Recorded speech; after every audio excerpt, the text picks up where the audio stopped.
Hello there, guys and girls, salve, and welcome to Rome 2 Total War. Yes, it's finally here. I've been waiting for this game for so long. Today, this is the first battle that I actually won on Rome 2, and I'm playing as Rome. As you can see, I've got 3 Praetorians, 4 Legionaries, 2 Triarii, 3 Praetorian Cav, 2 Sokai Equites, and a Velite with 2 bronze chevrons. My opponent, playing as Sparta, has 2 Spartan heroes, I believe, 6 Spartan hoplites, what else does he have? And a bunch of archers. So, the new map, well, before I talk about the map, my first couple of battles, actually, the first one I played was Parthia, and believe it or not, the person I played against for my first Rome 2 battle ever was none other than the Prince of Macedon himself. Yeah, pretty crazy, I know. So I played him as Parthia, and he was Sparta. I lost, and then I played another match as Sparta. I think I was paired up against Rome, and I lost as well. I was messing up my phalanx micro, but this was my first victory, so yay for victory. You saw my army, and you saw my opponent's army in the loading screen. I think that's really cool that CA added that. And the new line of sight system is going to help me out really well here. So let's take a little bit of time to sort of analyze what kind of battle we got on hands. My opponent is sitting at a slightly elevated position over here. He's got a phalanx line with some bows at the back to support.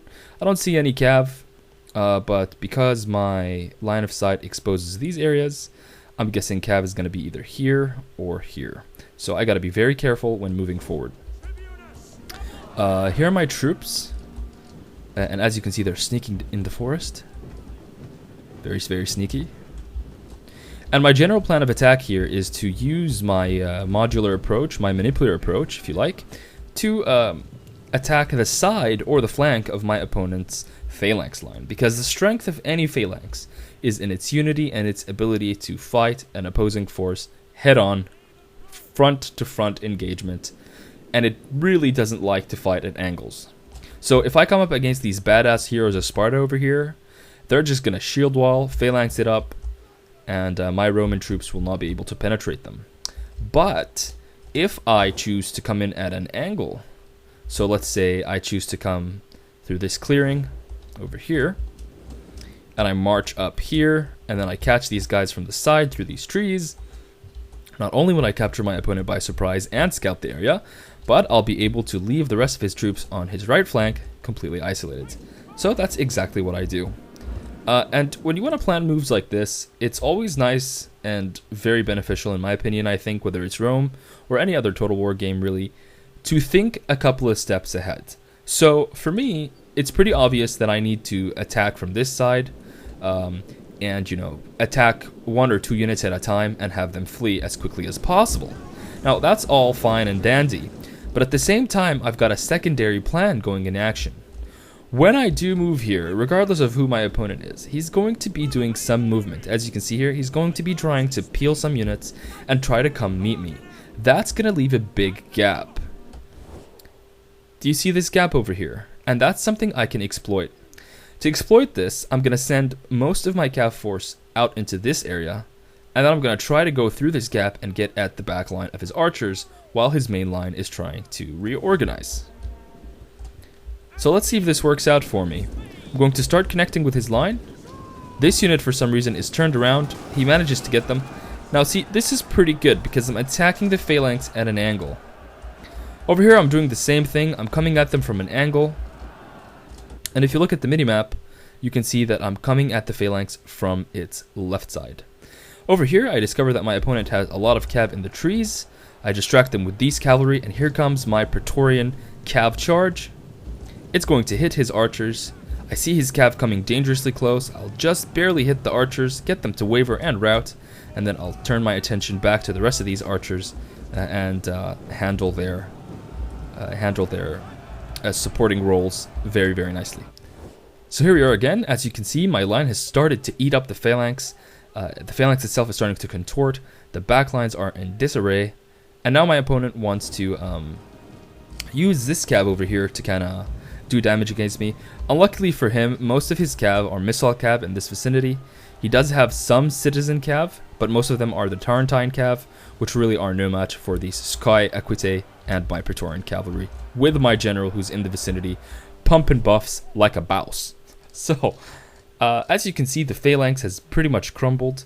It's almost like an eroding thing, you know? You just latch onto it and you just roll it up slowly and surely. I'm going to move my troops up again, and notice how I always issue command orders to this side first, because I want them to go around and to the side. And this is going to totally nullify any cohesiveness that the Spartan line is going to entail.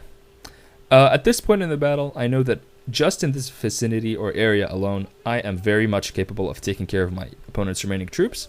So I'm going to use my cav to draw his remaining supporting units away. If I was my opponent right now, or a little bit before, I might have sent my cav around to try and free up some of the units on this side over here, which are getting absolutely mauled. And see, look, one of his units here hasn't really started fighting properly yet. I think it's this one. Yeah, see, it was at 110 men. So while the rest of his flank was fighting, my opponent wasn't able to react quickly enough. And it's really difficult to kind of turn your phalanx around and keep a front, especially when I did the thing I talked about, the secondary action, the secondary follow-up to your main plan. So my main idea was hit the phalanx from the side, and my secondary or supplementary plan was, okay, I need to create a gap and create a distraction with my cavalry on that side to make it more difficult for my opponent to react. And in Total War games, really, almost 90% of the time, it's all about taking the initiative. Sometimes you can defend and you can win if your opponent messes up their plan. Well, you could wait for that to happen, I guess, but I believe it's really better to kind of have a plan of your own. It's not really difficult. It's a very simple rock and paper scissors game, and it's very obvious what beats what, I think. And all you need to do is just think of your strengths and your weaknesses.